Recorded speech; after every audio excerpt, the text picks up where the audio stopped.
Ilhan Omar actually thought she had engineered the ultimate political checkmate when she stood on the floor of Congress on live television, right in front of 300 million Americans, and called the sitting president of the United States a fatal threat. She stood up right in the middle of the State of the Union address, pointed her finger straight at Donald Trump, and screamed that he was a danger and a deceiver. Then she orchestrated this dramatic walk out alongside Rashida Tlaib, who was wearing a profane pin mocking federal immigration enforcement right on her chest like it was some kind of battlefield Medal of Honor. 2 weeks roll by, and Donald Trump decides to challenge her to say those exact same words right to his face on a live television broadcast. No teleprompters to read from, no staff members whispering in her ear, and absolutely no easy exit doors to walk out of.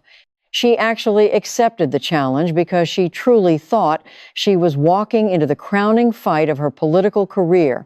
And while she was right about the stakes, she just picked the completely wrong side of history to stand on. What happened next is going down as the most clinical, receipt-loaded, no-holds-barred demolition in the entire history of American political television. She showed up armed with rehearsed insults while he brought nothing but a folder, and let me tell you, only one of them was still standing at the end of the night. The venue was a Fox News town hall in New York, set up with 2 podiums exactly 12 feet apart, 400 packed seats, and an audience of 47 million people watching the whole thing unfold live. Omar arrived on stage first, wearing a dark blazer, carrying a leather portfolio, and she had all her notes arranged with surgical precision. Trump walked in exactly 4 minutes before they went on air, and he was carrying just a single manila folder and a black marker clipped to his breast pocket. He brought no heavy binder, no legal pad, just 30 pages of documents and a felt tip pen.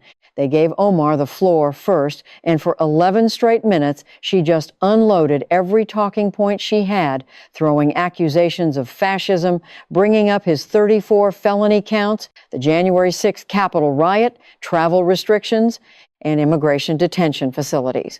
She landed her big grand finale by aiming that pointed finger right at Trump's chest, telling him that he was the most dangerous man in America and that history would remember him as a tyrant who tried to tear down everything this nation stands for.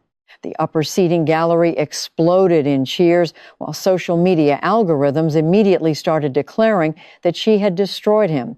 But Trump had not moved an inch, keeping both hands gripping his podium, his head tilted, just watching her the way a seasoned structural engineer watches a rookie inspector miss a crumbling foundation. When the room finally quieted down, he calmly took the cap off his marker, wrote something on his folder, held it up for just a second, too fast for the cameras to catch, and set it back down on the wood. He looked at her and said she did a good job, adding that he had been waiting to do this ever since she screamed at him inside his own Capitol. He tapped the folder, looked right past her, and stared directly down the center camera lens, telling the audience he did not need a big, heavy binder because the unvarnished truth fit perfectly right there in those 30 pages, and that was all it was ever going to take. He pulled out the very first sheet of paper from the folder, used his marker to write $2,900,000 across the top, and held it up toward the lens with the ink literally still wet. He explained that was the exact amount of money her political campaign paid out to her boyfriend's company, a firm called E Street Group, which was owned by a man named Tim Minette while he was still legally married to another woman. Trump laid the paper down on the podium face up like a casino dealer revealing a winning hand and broke down how Minette's legal spouse, Beth, actually filed for divorce. In her sworn court filings, she stated her husband confessed he was romantically involved with the Congresswoman. Trump made sure to pause and emphasize that this was not just his own political opinion talking, this was the legal wife testifying under oath in a court of law. He let the entire studio absorb the weight of that reality before walking the audience through the timeline, pointing out that campaign cash flows directly to the partner's business. The partner then tells his wife he is involved with the congresswoman, and the congresswoman is simultaneously telling reporters she is happily married to someone else. He asked if everybody was following the timeline so far, prompting Omar to lean right into her microphone and try to fire back, claiming the Federal Election Commission investigated the matter and formally cleared her. Trump did not even raise his voice. He just put his hand up, not in an aggressive stop gesture, but more like a traffic cop redirecting a bad driver. He corrected her right there on the spot, telling her they dismissed absolutely nothing because the agency lacked enough commissioners to even take a legal vote, meaning the Federal Election Commission literally could not function. As he noted, an agency being unable to function is a huge difference from a formal dismissal. He pulled out another page from his stash, highlighting July of 2020, one single month where her political machine spent $66,000, and 77% of that money went straight into the boyfriend's corporate accounts.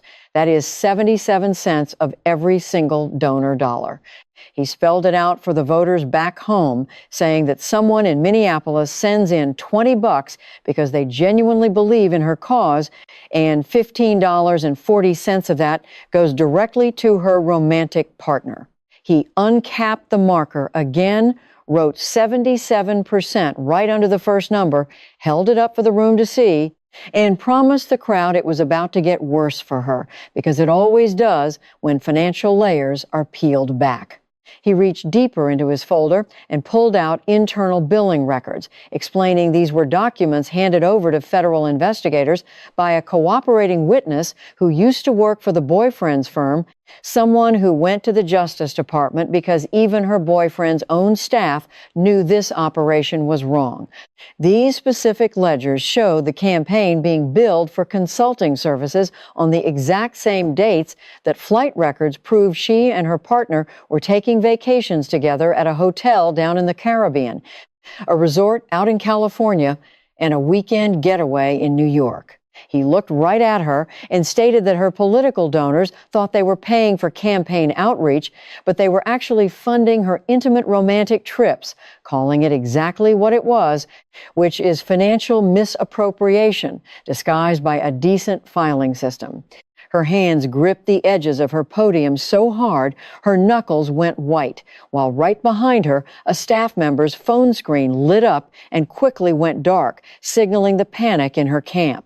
Then Trump shifted his tone, getting a bit lighter and almost amused, using that exact voice he uses at rallies right before he drops a punchline that everyone can see coming. He told the crowd they needed to talk about a magic trick, bringing up her husband's corporate assets, specifically a California winery and a venture firm called Rose Lake Capital. At the end of 2023, their combined value was listed at a mere $700, which he joked is a yard sale, not a legitimate business, as he wrote that number down on the paper. But exactly 1 year later, her official congressional financial disclosure showed those same exact companies valued up to $30 million. So he wrote $30 million right next to the old number. Going from $700 to $30 million in 12 months is not any kind of normal return on investment. And as he put it, professional illusionists would literally retire if they could pull off a trick that good. He drew an arrow connecting the two numbers, and then he got to his favorite part of the sequence. The minute reporters and oversight committee investigators actually started asking questions, she filed an amended disclosure, and the new value was suddenly zero. He wrote a massive zero on the paper, saying $30 million turned into zero, which he called the greatest disappearing act in congressional history. She had even told business publications on the record back in February that she was not a millionaire, claiming the wealth rumors were just right-wing misinformation, but her own signed paperwork said $30 million right up until someone demanded to see the receipts, and then it became zero. Trump looked straight into the camera, And the studio was so quiet you could hear the air conditioning running as he reminded everyone that she called him a fraud. He countered by saying he built actual towering buildings with his name on them in gold letters, buildings you can physically touch, while she built a $30 million fantasy that vanished into thin air the second she was questioned. He paused for a moment and asked the room who the real fraud actually was before turning back to her and demanding to know where the $30 million came from and where it went. He pointed out that he has been audited more than any human alive and can track every single dollar he has, challenging her to do the exact same thing. Her voice came out tight and controlled as she claimed her husband's accountants made a valuation error and they fixed it voluntarily, calling it a simple $30 million filing error. Trump gave that slow nod of a guy who is not buying a single word of it, laying out the harsh reality that a $30 million error stems from either historic incompetence or deliberate deception. He told her to pick one because she authorized that federal document under penalty of perjury, and he slid the paper over so the audience could see the math facing them. $3 million funneled to the boyfriend, $30 million materializing out of nowhere, and then poof, it is entirely gone, yet she had the nerve to call him the criminal. He shook his head, saying you cannot make this stuff up, but she actually did by making up $30 million and then swiftly unmaking it. He closed the first section of his folder and opened the second, and the entire temperature in the room dropped as the rally-style amusement vanished from his face, replaced by the hardened look of a man who survived 4 indictments, 2 impeachments, and over $100 million in legal fees, and still showed up to fight. He reminded the room he has been investigated more than any person in world history as they dug through his taxes, his international deals, his phone calls, his kids, and his lawyers, analyzing 14 straight years of tax returns. He held up one single finger and stated firmly that despite all of that, he never entered into a marriage with his own sibling. The lower section of the crowd, mostly his supporters, went absolutely wild, while the upper section sat frozen in stunned silence, and Omar's eyes narrowed into slits as her legal counsel, seated behind her, leaned forward in anticipation. Trump dropped his voice half a register, making it clear he was not a judge or a prosecutor, but he knows what it is like to be falsely accused, and he knows that innocent people simply release their records to clear their name. He pulled out a handwritten timeline starting in 2002 when she enters a religious union with Ahmed Hirsi, and they have 2 kids. 2009, she legally weds a British citizen named Ahmed Nur Saeed, while still religiously tied to Hirsi. He tapped the page, moving to 2011 when she separates from Elmi, and then 2012, 1 year later, when she has a 3rd child, but the father is Hirsi, her religious partner, not her actual legal husband, Elmi. He looked at her to make sure she was still following along before noting that in 2014 and 2015, she submits joint federal tax returns with Hirsi, completely ignoring Elmi, her actual legal spouse. Federal law dictates you can only file jointly with a legally recognized spouse, which is the strict rule of the Internal Revenue Service, not an opinion. She was even fined $3,500 by the local campaign finance board for related infractions, which is an indisputable matter of public record. He set the timeline document down and moved to 2017, 6 full years after separating, when she finally finalizes her divorce from Elmi, legally weds Hirsi, eventually divorces him too, and then marries Tim Minette, the partner from round 1. That translates to 3 overlapping marital timelines, improper tax submissions with the wrong man, and a burning question that has hung over her career for 8 solid years. He paused, letting the room hold its breath before asking if Ahmed Elmi was, in fact, her brother, causing the upper gallery to shift nervously while a staff member exhaled loudly and the moderator shifted uncomfortably in his seat. Trump admitted with unusual restraint that he did not know the answer for sure, as he did not possess the birth certificates or the DNA test, but he did possess records from North Dakota State University. He showed a document proving that when Elmy filled out his official emergency contact form, he listed the Congresswoman, and under the relationship tab, Elmy explicitly wrote the word sister in his own handwriting. Trump held the paper toward the second camera lens, noting they went to the exact same college at the exact same time, lived in the identical cities, and were registered at the exact same Minneapolis residential address, with all three of them sharing one apartment. He set the paper down and looked at her with the intensity of a man who spent 40 years negotiating Manhattan real estate deals, making her a live television offer to release the immigration records tonight and authorize Homeland Security to make them entirely public. If they clear her name, he pledged to broadcast his apology loudly across every major network and platform available, noting that he is very good at being loud. The studio gave a tense chuckle, but she remained stony-faced as he warned her that if she simply sits there hiding behind accusations of racial bias instead of producing the paperwork, the public is going to draw their own inevitable conclusions. He contrasted her secrecy with his own track record of enduring every subpoena and audit, declaring himself an open book, and shrugged, pointing out she has spent 8 years offering zero answers to this one glaring question.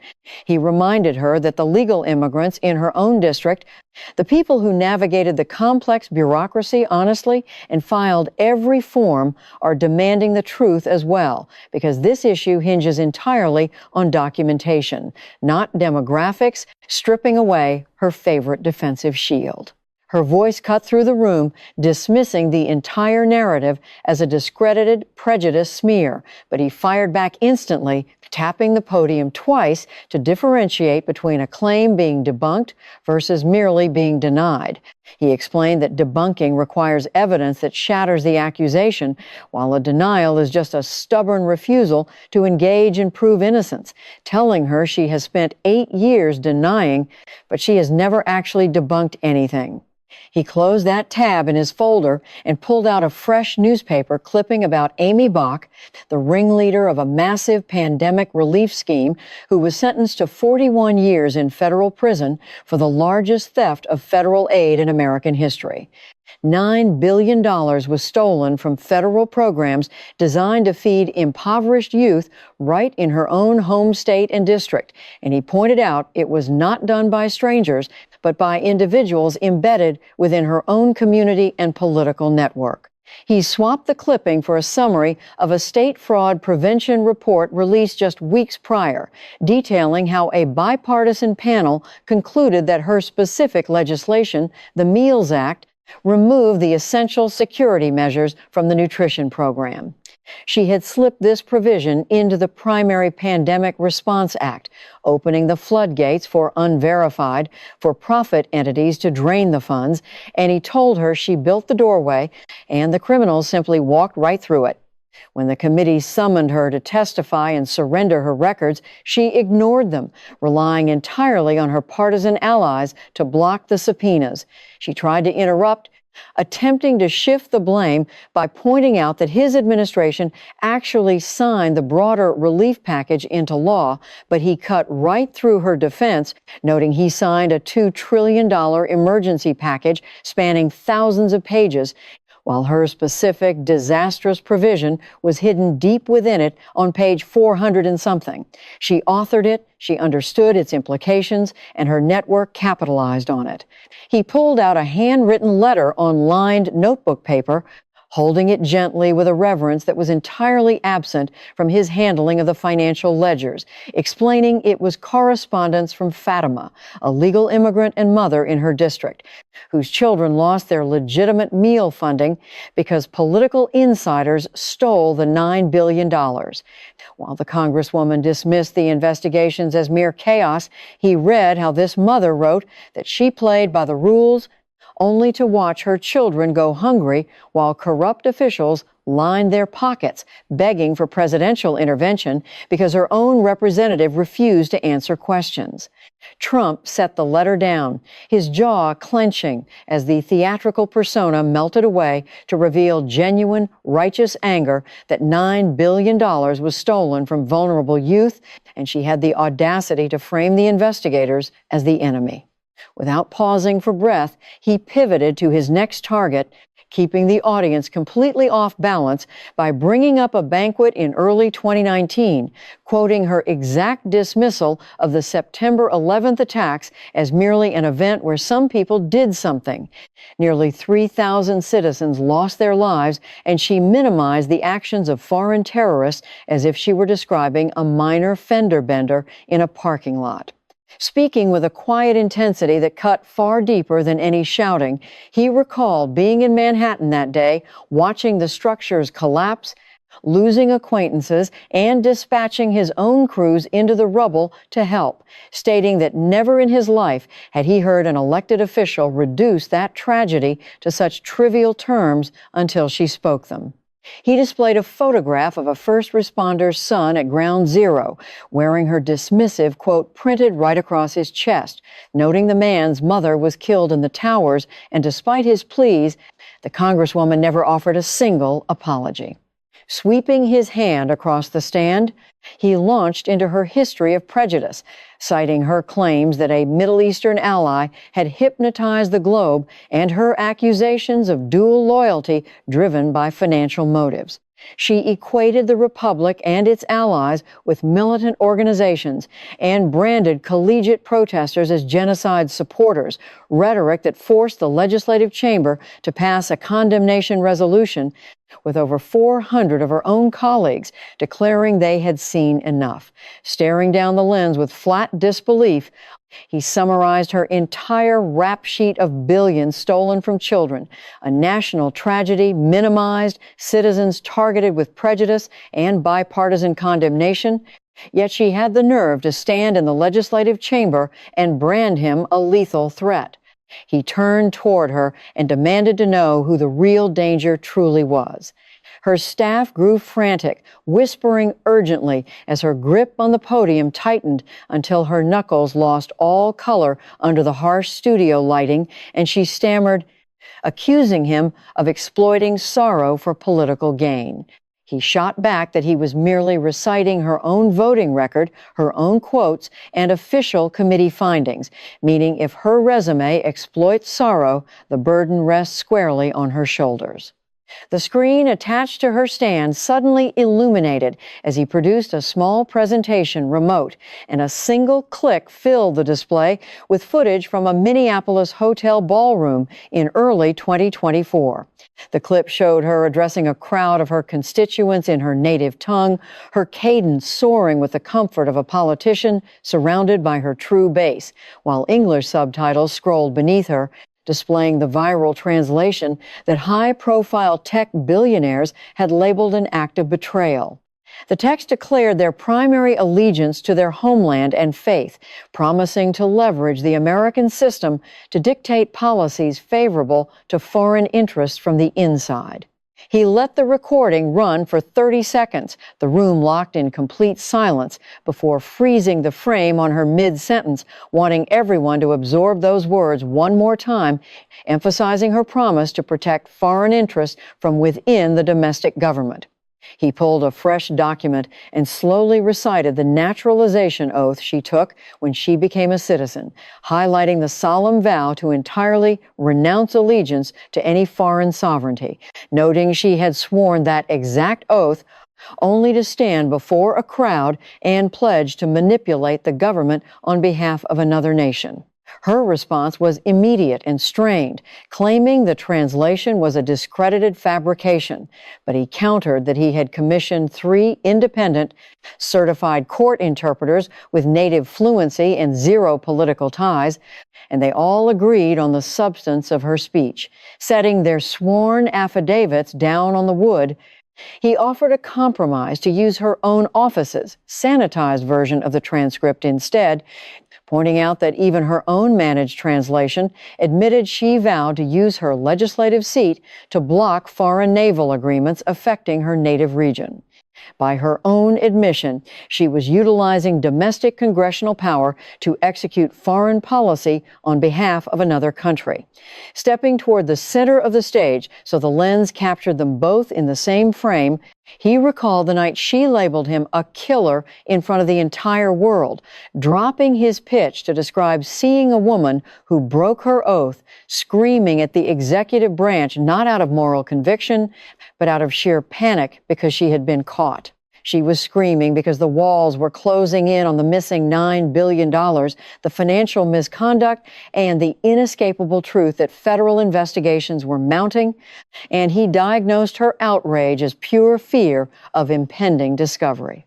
Pushing her chair back with a harsh scrape that pierced the audio feed like a blade, she refused to endure such accusations from someone she blamed for inciting domestic unrest, but he ordered her to sit down, dropping his hand in a definitive motion honed through over a decade of firing executives on primetime television. He reminded her she had her moment to scream, hurl insults, and storm out during the national address. But now he held the floor and he brought the receipts. She turned to the moderator, demanding the segment end, though he noted 4 minutes remained on the clock, and gathering her notes, her legal team already on their feet behind the camera line, she prepared to flee. He mocked her retreat, noting she was walking away just as she fled the national address, the oversight panels, and every difficult inquiry regarding her brother, her finances, and her allegiances. As she reached the edge of the stage, 6 different high-definition camera angles tracked her departure, and his voice chased her toward the exit, reminding her that while running away was what she did best, federal probes do not walk out the door with you. The studio doors clicked shut, leaving 400 attendees and 47 million viewers staring at an empty podium as he stood alone in the silence for 5 seconds, surveying the abandoned notes, the leather case left in a hurry, and a pen rolling across the floor. Looking directly into the lens, the rally theatricality vanished, leaving only an unscripted, solemn reality that she had publicly branded him a criminal in his own capital. Yet the moment he demanded basic transparency regarding her wealth, marriages, loyalty, and the stolen funds, she vanished. Lifting the thin folder one final time, he stated that despite being the most relentlessly investigated individual on earth, he answered every single inquiry and remained standing while she could not endure a single town hall. He closed the dossier, promising that while she had fled, the legal reckoning would not, and nodding once to the lens, he exited the stage. Footage of her departure exploded across platforms before he even cleared the building's perimeter, racking up 112 million views in the first 48 hours, heavily featuring her white-knuckled grip during the financial segment and the brutal freeze frame regarding her brother. The abandoned portfolio became an enduring symbol, viewed like evidence left behind at a political crime scene, and phrases regarding her exit dominated global trends for 3 straight days, while the missing $9 billion became shorthand for every politician dodging accountability by crying prejudice.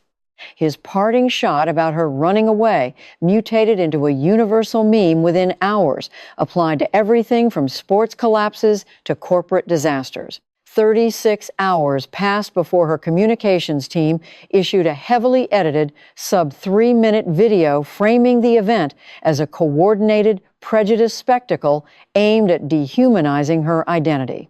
She leaned heavily on death threats, her refugee story, and his legal troubles, while completely ignoring the corporate payments, the net worth contradictions, the nutrition program scandal, and the foreign policy speech, offering 0 real answers and continuing to hide her immigration paperwork. Her long-standing strategy of deflecting inquiries with accusations of bias finally shattered against the hard reality of mathematics, because numbers do not care about narrative framing, and the political fallout outpaced any damage control her team could muster. When questioned at a press conference, the minority leadership offered a chillingly corporate statement urging financial transparency, effectively abandoning her to the wolves without even making eye contact. Statements of solidarity from her progressive allies rang incredibly hollow, focusing entirely on defending her demographic identity rather than her actual voting record or financial ledgers, a distinction the press noted with visible discomfort.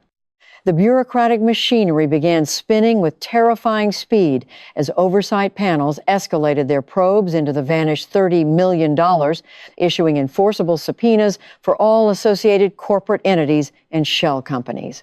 Even the current administration's Justice Department accelerated its timeline, realizing the public spectacle made further delays politically toxic, severely complicating any claims of a partisan witch hunt.